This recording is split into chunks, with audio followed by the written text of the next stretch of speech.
I've seen what such feelings can do to a fully trained Jedi Knight. To the best of us.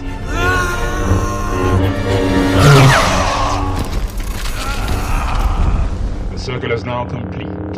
When I left you, I was but a learner. Now I am the master. No, stop! We're friends. Kara is my friend.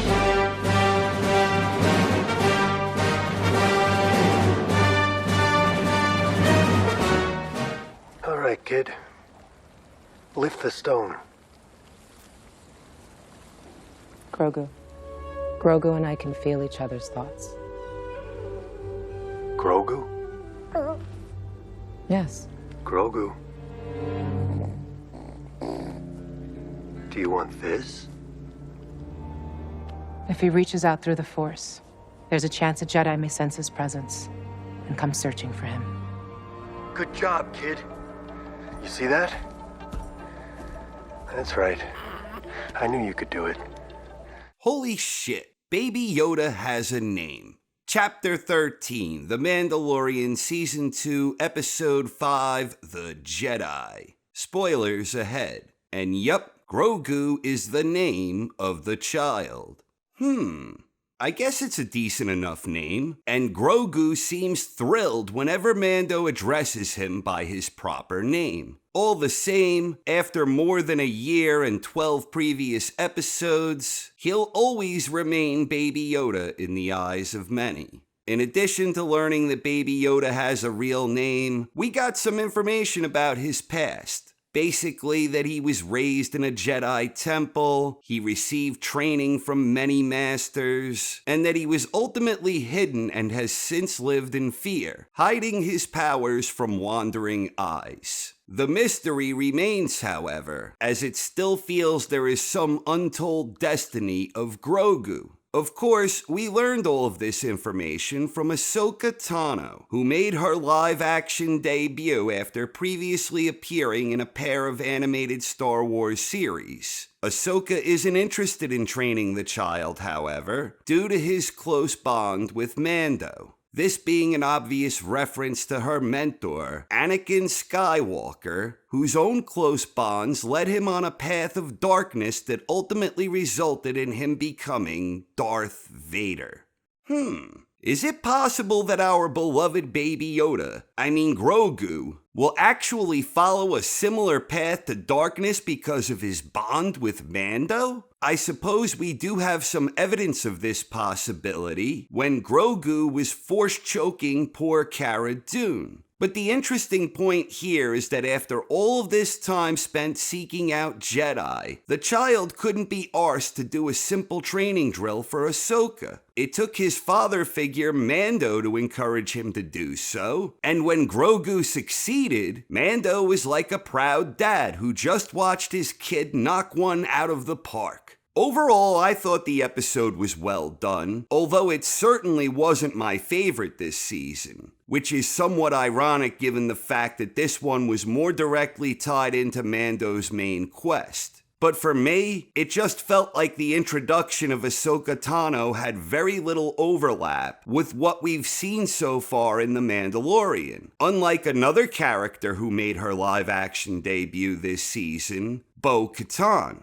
At least with her story, we have a direct connection between Bo-Katan and Moff Gideon with regards to the Darksaber, and we also have the direct connection between her and Mando both being Mandalorian. It was then that he learned his clan was a bit extremist when it comes to never removing one's helmet. Now, perhaps my criticisms here are premature, and Ahsoka Tano may well figure more directly into the events in The Mandalorian so far. Time will tell. But at this point, I'm far more interested in Bo-Katan as a character. Meanwhile, things continue to feel like an RPG video game, which I view as a positive. After finishing this particular quest, Mando was rewarded with a cool new Beskar weapon. I reckon he'll be kicking some ass with that weapon sooner than later. Heading into the final stretch, we know that Moff Gideon had a plant place a tracker on the Razor Crest. so we can expect that the Razor Crest will once again suffer severe damage in the near future.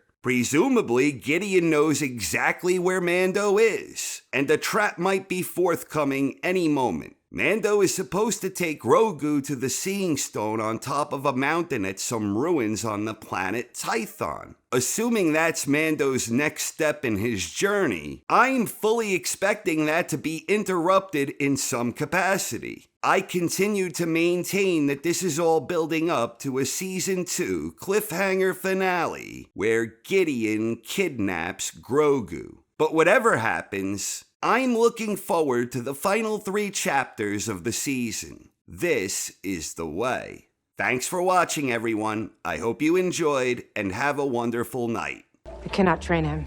What? Why not?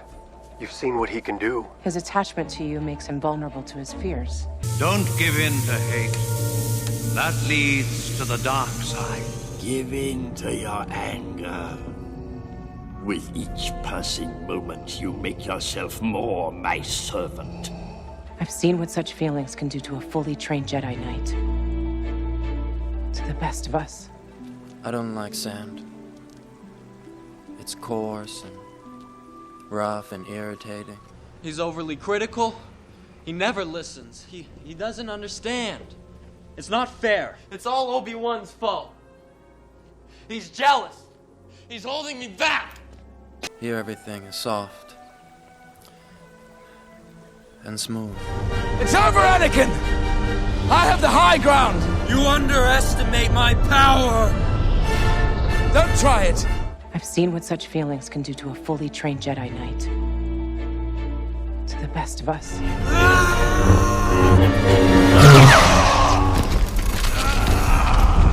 The circle is now complete. When I left you, I was but a learner. Now I am the master. Only a master of evil, Darth.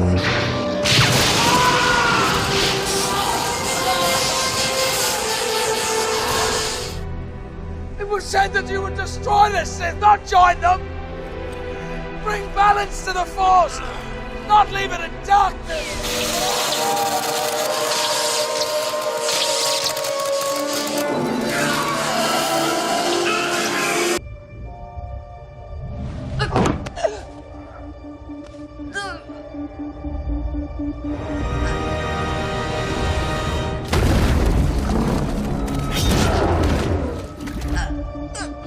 No, stop!